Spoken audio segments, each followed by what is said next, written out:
Hey guys, Trippy Kitty.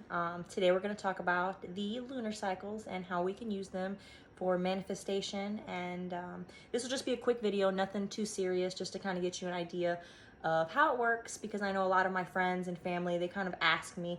So this will kind of explain it to you in kind of lame terms, or, just give you an idea, maybe spark some interest, and you might look up some of all the cycles. There's actually 8 moon cycles, but I'm only going to talk about 4 today. And the reason for that is, the ones between, you can kind of fill in the blanks and kind of figure it out yourself. But without further ado, let's go. So, talking about the first one, this is going to be the new moon. The new moon is basically when it's in the sky and it looks like a big black kind of nothing. You don't really see nothing. It's just a circle in the sky.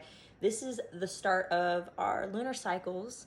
And this is the new beginning, the time to actually conjure up what you actually want, to manifest, to sit and meditate. Most people don't know, but farmers actually choose the new moon to plant things. And the reason for this is because water is actually pushed a little deeper. We have tides, and the tides are affected by the moon, and we're humans, and we're actually 60% water. And that actually changed because we used to be more, but since most people don't meditate nowadays, in my opinion, that's the reason why we have dropped a little. We've just lost our ways of how we connect with the earth. And this is one of the things, if you get this done, you will actually be connecting back with the earth, potentially opening up your third eye or having a better connection with it. But on the new moon, this is the time to manifest. This is the time to meditate. This is time to start over. You have a new beginning every single new moon you get to figure it out exactly what you want. The next one after this is going to be the first quarter. This is going to be when the moon is half lit on the right side. This is kind of a halfway point between the new moon and the full moon. This is the time that the universe is actually going to be testing you to find out what you want. How bad do you actually want it? If your goal is, let's say, to look a little better, be a little slimmer, this is the time when you go in the grocery store, you're actually going to be tested, and you're going to know, are you going to go buy, some lettuce and some fruit and vegetables and healthy stuff, or are you going to go to the frozen aisle and you're going to buy you some yummy pizza because it's easy and that's just what it is. This is where you have to show the universe that you want it bad, and you need to put in the effort, because no matter what you ask for, there has to be some accountability on your end to get what you want. This is the time to do that.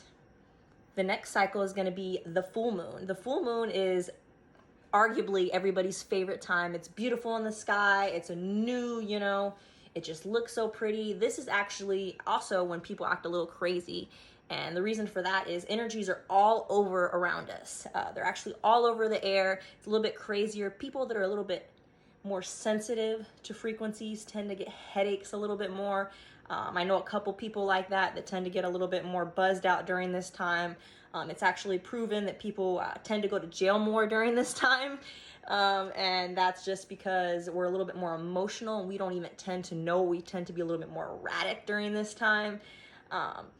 This is when energy is being pulled out of us. And if you don't know what's happening, it obviously confuses you and makes you act out a little. We also have a little bit less sleep during this day. And that's also for that reason, because all this energy is being pushed out. This is a good time to ask for something to let go. This is the time where you actually let things. During this time, you want to meditate. You want to detox. You want to.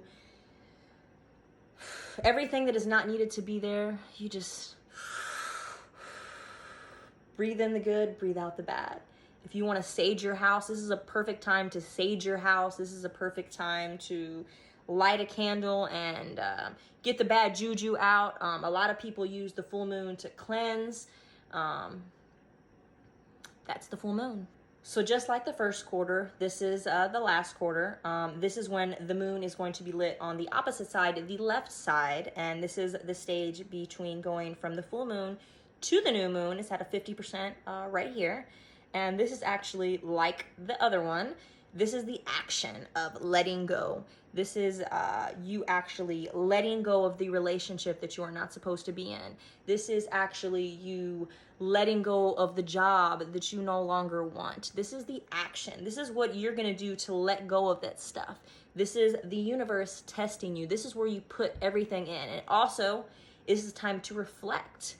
If there's something that you have manifested and maybe it didn't come true on the first time, you're going to know why it didn't happen by this point, potentially, and you're going to be able to figure out what it is maybe you can do better for the next time. And when you try to manifest, then you have a better chance of winning. Anyways, I just wanted to go over the moon cycles just in a little bit detail. I mean, I know this is probably only going to be maybe a minute or 2 minute video, but any questions, feel free to comment. I love to answer. And again, Trippy Kitty in, Trippy Kitty out.